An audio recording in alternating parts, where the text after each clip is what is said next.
Praise the Lord. கர்த்தருடைய வசனம் மகிமைப்படுவதாக. யோனா தீர்க்கதரிசி புஸ்தகம் 2ஆம் அதிகாரம் 2வது வசனம். என் நெருக்கத்தில் நான் கர்த்தரை நோக்கி கூப்பிட்டேன், அவர் எனக்கு உத்தரவு அருளினார். நான் பாதாளத்தின் வயிற்றிலிருந்து கூக்குரலிட்டேன், நீர் என் சத்தத்தை கேட்டேன். எனக்கு பிரியமான அன்பு பிள்ளைகளே, அழகாக ஒரு பாட்டு இருக்கிறது.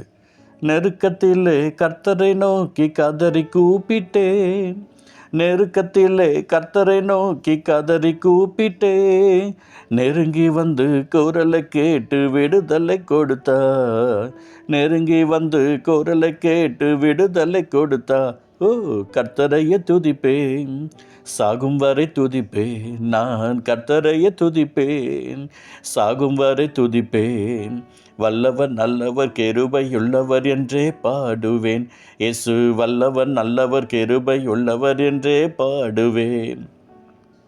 எனக்கு பிரியமானவர்களே, எனக்கு ஒரு நெருக்கம் இருந்துச்சுன்னு சொன்னால், எந்த விஷயத்தில் நெருக்கப்பட்டு இருக்கிறேனோ அந்த நெருக்கத்திற்காக நான் மன்றாடும்போது, நான் அந்த நெருக்கத்திலிருந்து நான் கர்த்தரை நோக்கி கூப்பிடும்போது கர்த்தர் ஒரு அற்புதம் செய்வார். அந்த மீனை வயிற்றிலிருந்து கூப்பிடுறார். இந்த யோனா அப்படி தான் கூப்பிட்டாரு. உடனே அந்த இடத்துல அற்புதம் நடக்கலை. அவர் அந்த இடத்துல பேச ஆரம்பிக்கிறார். இன்றைக்கி கடன் பிரச்சனையிலேருந்து நீங்கள் கூப்பிட்டீங்க அப்படின்னா அந்த கடனுக்கு கட்டளையிடுவார். பாருங்கள், இங்கே யோனாவுக்கு மீன். நான் என் நெருக்கத்தில் கர்த்தரை நோக்கி கூப்பிட்டேன், அவர் எனக்கு உத்தரவு அருளினார்னு சொல்லி பார்த்தோம். எப்படி உத்தரவுனா 10ஆம் வசனம் சொல்லிக்கிறது, கர்த்தர் மீனுக்கு கட்டளையிட்டார், அது யோனாவை கரையிலே கக்கி விட்டதுன்னு சொல்லி பார்க்குறோம். ஏன் கரையில் பாருங்கள், கரையில் வந்து கக்கிட்டு போகுது. அவ்வளோ பெரிய மீன் கக்கிட்டு போயிடுச்சு.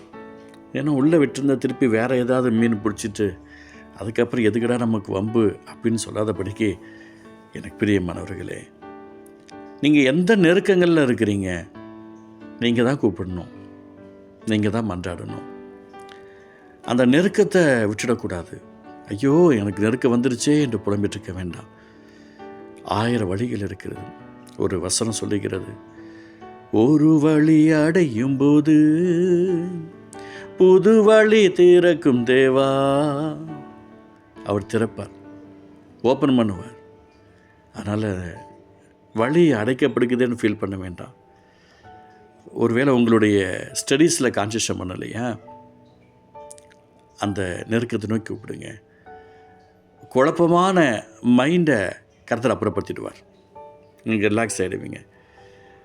எதற்காக யோனா தீர்க்கதரிசி கர்த்தர் வார்த்தை கொடுத்தாரோ அந்த வேலையை செய்து முடிப்பதற்கு ஒரு அற்புதங்களாக மாறுச்சு இல்லையா? இந்த வார்த்தை கேட்டுருக்கிற அன்பு சகோதரனே, சகோதரியே, ஆண்டவர் உங்களுக்கு எதுக்காக தெரிந்து கொண்டார்? நல்லா இருப்பதற்காக, ஆசுதமாக இருப்பதற்காக, பலத்தோடும் சுகத்தோடும் ஆரோக்கியத்தோடும் அவருடைய நாமத்தை மகிமைப்படுத்துவதற்காக கர்த்தர் உங்களை வச்சுருக்கார் இல்லையா? அதனால் நீங்கள் உங்கள் நெருக்கத்தில் ஆண்டவர் நோக்கி கூப்பிடுங்க, அவர் அன்பை நோக்கி கூப்பிடுங்க, அவருடைய பாசத்தை நோக்கி கூப்பிடுங்க. நிச்சயம் நீங்கள் எதற்காக கூப்பிடுங்களோ அதுக்கு ஒரு அற்புதம் நடக்கும், அதிசயம் நடக்கும், ஆசீர்வாதம் நடக்கும். நான் நிறைய அனுபவத்தை அவனுடைய அன்பை நிமித்தமாக பார்த்துருக்கிறேன்.